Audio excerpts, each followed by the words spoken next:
स्वागत है आप सभी का class 10th maths toughest question series के पार्ट 22 में। और अगर आप इस पार्ट में डायरेक्टली आए हैं तो बेटा मैं आपको बता दूं, इस सीरीज में हम ऐसे सवाल कर रहे हैं जो आपकी कॉम्पिटेंसी, विजुअलाइजेशन और प्रॉब्लम सॉल्विंग को इंप्रूव करता है, आपको आपके कंफर्ट जोन के बाहर धक्का मार के कुछ नया सीखने के लिए, कुछ नया सोचने के लिए मजबूर करता है। बेटा आज के सवाल की मैं तुमको इंपॉर्टेंस बता देता हूं। मुद्दा क्या है आज के सवाल का? ये सवाल तुमको बताएगा कि बेटा आगे जब तुम 11वीं या फिर 12वीं की मैथ्स में डील करोगे ना, तो क्या डिफरेंस तुमको देखने को मिलेगा। 9वीं 10वीं की मैथ्स बेटा विजुअलाइजेशन पॉइंट ऑफ व्यू से ज्यादा इंपॉर्टेंट है, और 11th 12th की जो मैथ्स है उसमें मैनिपुलेशंस, एप्लीकेशंस, ये सब चीजें आप लोगों को अच्छे से सीखनी पड़ेंगी। इस वाली प्रॉब्लम से मैं आपको उसका एक उदाहरण दूंगा, एंड तक देखना, एकदम दिमाग में छप जाएगा और आपको समझ आएगा कि सर ने कितनी खूबसूरत मैनिपुलेशन यहां पर करी है। The number of solid cones with integer radius and height, each having its volume numerically equal to its surface area is, option है बेटा 0 1 2 infinite। सेम प्रोसेस आप पहले खुद से ट्राई करेंगे, ठीक है? आराम से इसको बनाइए, 5-7 मिनट लीजिए, और अब हम इस सवाल के ऊपर सोचना चालू करते हैं मिलके। आप लोगों को सबसे पहले बोला गया है कि भाई इंटीजर ही रेडियस होना चाहिए, इंटीजर ही हाइट होना चाहिए। मतलब रेडियस और हाइट की जो वैल्यू होंगी वो इंटीग्रल वैल्यूज होनी चाहिए। इंटीजर्स के बारे में पता है बेटा, -2 हो गया, -3 हो गया, 0 हो गया, 1 हो गया, 2 हो गया, सारे के सारे इंटीजर्स होते हैं। अब आपको वॉल्यूम को न्यूमेरिकली इक्वल करना है सरफेस एरिया की। यहाँ पे टोटल सरफेस एरिया है बेटा, कर्व सरफेस एरिया नहीं है। कोन का अगर मैं वॉल्यूम लिखूं तो बेटा हो जाएगा 1/3 pi R square H. This has to be equal to pi R L plus pi R square. तो पाई आर कॉमन निकालेंगे, अंदर आएगा एल। अब एल क्यों लू जब आर और एच में ही डील करना है? तो एल को बेटा मैं √r² प्लस एच स्क्वायर लिख देता हूं। किसी को कोई दिक्कत परेशानी? अब यहां पर क्या आएगा, पाई आर स्क्वायर है तो बेटा यहां पर आर आ जाएगा। जो जो चीजें पहले कट रही हैं उसको काट लो, क्योंकि बेटा कटने वाली चीज तो कटेगी, चाहे वो इंटीग्रल वैल्यूज पे हो या ना हो। तो पाई को पाई से उड़ा दो और एक आर को एक आर से उड़ा दो। उड़ा दिया बेटा। यहां पर तुम्हारे पास बचा आर एच, ये 1/3 को मैं राइट हैंड साइड पे ले जा रहा हूं 3, और यहां पर आ गया तुम्हारे पास क्या बेटा, ब्रैकेट के अंदर √r² plus h square plus r. अब तुम यहां पर थमोगे और सोचोगे कि आर और एच में तुमको इक्वेशन मिल गई है, और आर और एच के ऊपर एक कंडीशन है कि दोनों के दोनों इंटीग्रल वैल्यूज लें, और भाई ये वाली चीज मेरी सही हो जाए। मेरे को बताना है कि ऐसे कितने केसेस में होगा, है ना? वहीं से ही तो बेटा तुम्हारा सवाल बन जाएगा। अगर तुम ये केसेस स्पॉट कर पाए तो तुम लोग सोचना चालू करोगे। देखो, हमेशा आज के बाद दिमाग में रखना, अगर रूट वाली चीज दिखे तो सबसे पहले ना रूट को गायब करने की कोशिश किया करो, तुमको और क्लैरिटी से चीजें मिलेंगी। अब यहां पे दूसरी चीज समझो, अगर तुम दोनों साइड पे सास बहु साजिश कर देते हो, स्क्वेयरिंग बोथ साइड्स कर देते हो, तो राइट हैंड साइड में ये खुल जाएगा पूरा का पूरा, r² प्लस एच स्क्वायर हो जाएगा, रूट गायब, r² हो जाएगा। लेकिन जो 2ab वाली टर्म होगी वो अभी भी रूट के साथ आएगी। तो आपको सास बहु साजिश भी बेटा डायरेक्टली नहीं करना है, आपको थोड़ा सा बेटा यहाँ पे स्मार्टली खेलना है। इसको लेफ्ट हैंड साइड पे ले आओ, तो आर एच 3r निकलेगा, लेफ्ट हैंड साइड में ले आओ, ठीक है? Thrice of √r² plus h square.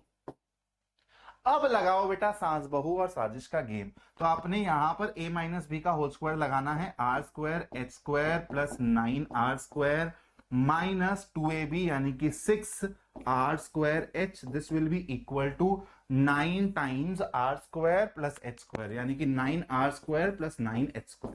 Calculation देख लेना भाई एक बारी, कहीं पे मैंने मेसअप ना किया हो बेटा। तो इसको इससे उड़ा दो, और हर जगह h कॉमन है, बोलो हाँ या ना? हर जगह h कॉमन है। तो चलो अब इसके बाद हम लोग सॉल्यूशन को ले जाते हैं। यहां पर h कॉमन है बेटा हर जगह, तो ये हो जाएगा अपना r² h माइनस ये हो जाएगा अपने पास 6r² is equal to 9h। Done. अब एक बात बताओ, जब आपको ये चीज, ये केसेस देखने हैं कि यार रेडियस और हाइट की वैल्यू ना इंटीग्रल वैल्यूज ले और इस इक्वेशन को सेटिस्फाई करे, तो एक काम करो, एक बंदे को लेफ्ट हैंड साइड में ले जाओ, एक को पूरे के पूरे राइट हैंड साइड में रखो। जैसे यहां पर तुमको दिख रहा है बेटा कि तुम r² भी कॉमन ले सकते हो, या फिर तुम लोग बेटा h को इस साइड पर ले जाके कॉमन ले सकते हो और h को r² की टर्म्स में लिख सकते हो। तो कुछ भी गेम कर लो।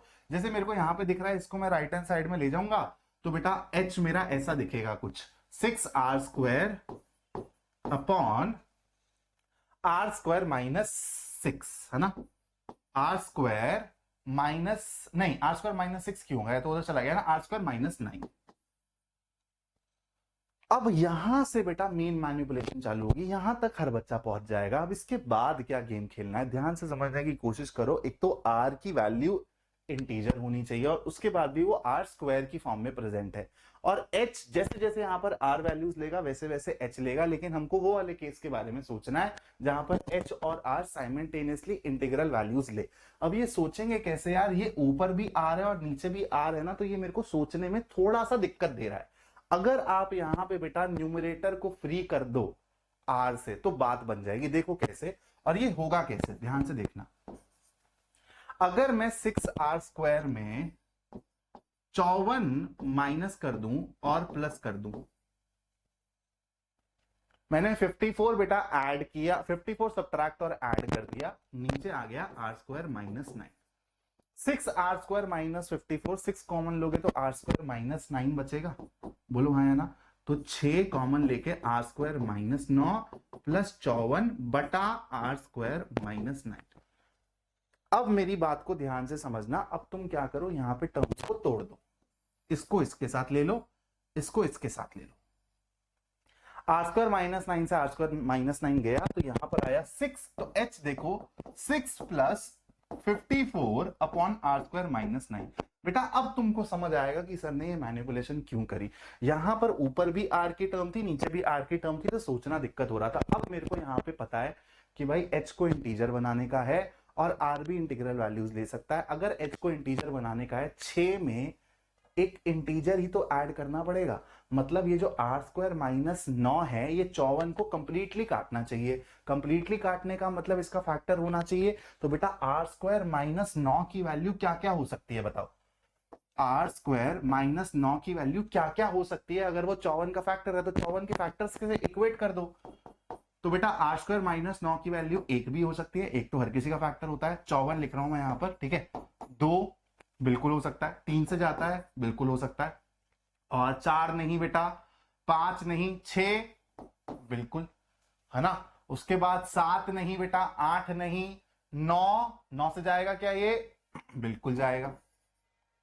10 नहीं, 11 नहीं, 12 नहीं, 10 नहीं, एक सेकंड, 9 पे रोका था, 10 नहीं, 11 नहीं बेटा, 12 नहीं हो गया, 13 भी नहीं हो गया, 14 नहीं, 15 नहीं, 16 नहीं, 17 नहीं, 18, यस।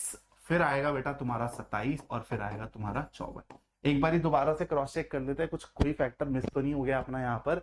तो भाई 54 1 से जाएगा, फिर 2 से जाएगा, 3 से जाएगा, 4 हटाओ, 5 हटाओ, 6 से जाएगा अपना ये बढ़िया, और फिर 7 हटाओ, 8 हटाओ, 9 हटा डाल, 9 अपना आ गया, 10 हटा डालो, 11 हटा डालो, 12 हटा डालो। मेरे को इसमें ही है 9 से 18 के बीच में तो कोई छूट नहीं गया ना।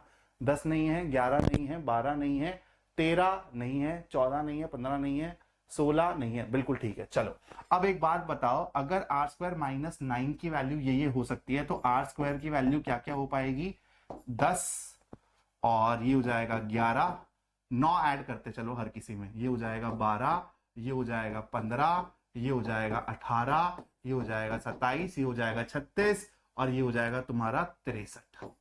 इसमें से देख के बताओ कि अगर आर की इंटीग्रल वैल्यू है तो उसका स्क्वायर क्या हो सकता है। सिर्फ 36 वाला केस ही तो है। तो मतलब तुम लोग आर की वैल्यू सिर्फ और सिर्फ 6 डाल सकते हो।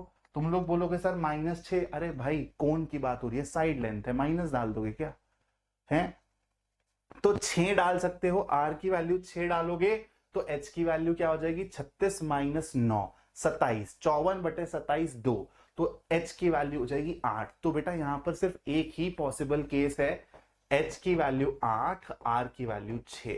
हेंस इसका आंसर क्या होगा, ऑप्शन बी। बेटा बहुत तबाही सवाल है, हल्का सवाल नहीं है, लेकिन इस सवाल को लाने का पर्पस क्या है कि तुमको समझ आए कि आगे तुमको किस चीज से कोप करना है। क्योंकि मैंने क्या बताया, मेरा मुद्दा क्या है बेटा, 10th में तो हर कोई फोड़ लेता है, उसके बाद जाके तुमको दिक्कत नहीं होनी चाहिए। फाउंडेशन डेवलप हो रही है, ये चीजें तुम ये ऐसे मत सोचना कि सर ये मैं कैसे सोचूंगा, ये तो शायद मैं 1 साल बाद 1.5 साल बाद भी नहीं। बेटा जब ऐसी चीजें तुम बार बार ही प्रैक्टिस करते हो ना, अपने आप ही ये चीजें स्ट्राइक करने लग जाती हैं। जब तुम ऐसे टाइप के सवाल बेटा बहुत बारी बना लोगे तो तुमको सवाल देखते ही पता चल जाता है कि इस सवाल में ये करना है। तभी तो बोलते हैं बेटा प्रैक्टिस मेक्स यू परफेक्ट। इसके साथ साथ बेटा मैंने ये वाला सवाल दिया था, मैं सोच रहा हूँ कि इस वाले सवाल को एक अलग से पार्ट बना के डिस्कस करूं।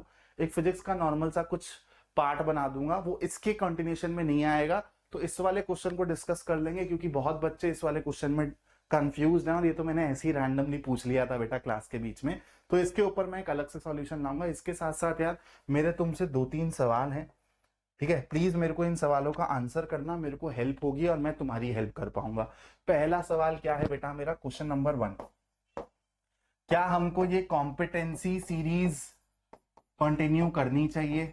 सबके आंसर चाहिए मेरे को कमेंट में। कमेंट में आएगा बेटा कॉम्पिटेंसी सीरीज कंटिन्यू करनी चाहिए, क्योंकि अब तुम अपने बोर्ड एग्जाम के काफी नजदीक हो। तो क्या हम इस सीरीज को पॉज करके तुमको एकदम बोर्ड ओरिएंटेड चीजें पढ़ाने लगे? तो क्या तुमको वो चीज चाहिए? क्वेश्चन नंबर 2, नहीं सर कॉम्पिटेंसी बेस्ड सीरीज भी चाहिए, लेकिन हमको उसके साथ साथ बोर्ड के सेशंस भी चाहिए, प्रैक्टिस करवा दो हमको बढ़िया बढ़िया चीजों की, ठीक है। तो कॉम्पिटेंसी बेस्ड सीरीज सीबीएस भी चाहिए, plus sir board relevant questions भी चाहिए।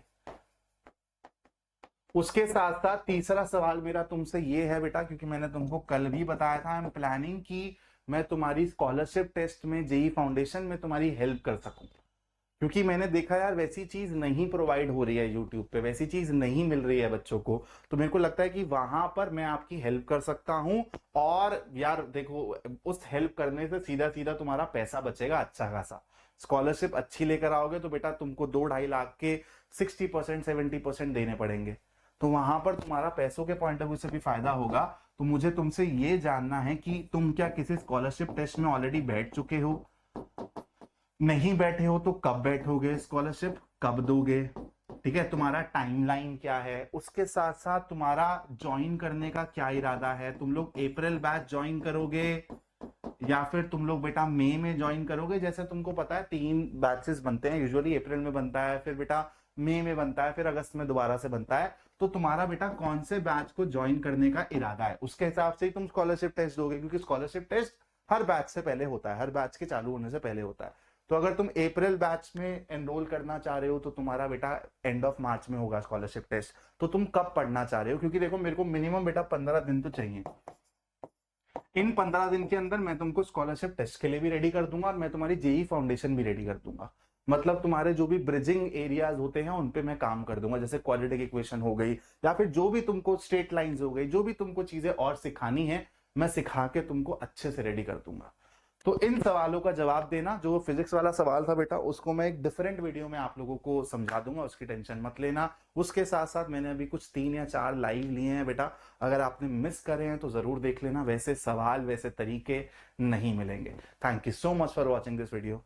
जय हिंद दोस्तों।